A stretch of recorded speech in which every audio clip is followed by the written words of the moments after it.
ভাই আপনারা এখানে থাকেন, আমরা নামাজ পড়ে এসে আপনাদেরকে ফুসকা দিতেছি, চলেন ভাই। কি রে ভাই, এটা কি হইলো?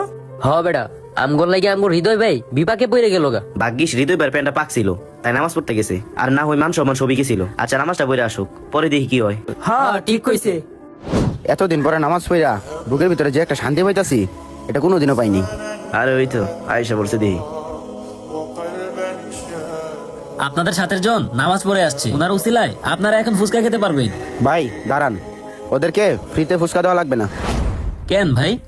কারণ ওদেরকে ফুসকা দিলে ওদের কাছ থেকে আপনার টাকা নেওয়া লাগবে। কারণ ওরা শুধু শুক্রবারে নামাজ পড়ে, শুক্রবার ছাড়া নামাজ পড়ে না।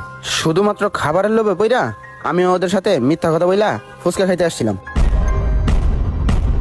আজকে আপনার সাথে নামাজ পড়া ভিতরে যে একটা শান্তি লাগতেছে, সেই ভিতরেই মিথ্যা কথাটা চাইপা রাখতে আমার অনেক কষ্ট হইতো। তাই আপনাকে সত্য কথাটা না বইলা আর পারলাম না।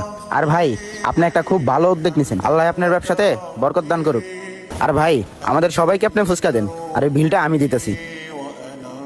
আচ্ছা ঠিক আছে ভাই, সবাইকে ফুসকা দিতেছি। شكرا لك ربي حمدا لك ربي নামাজ মানুষকে শেখায় লোভ নয়, মিথ্যা নয়, সত্যই হলো সবচেয়ে বড় ঈমান।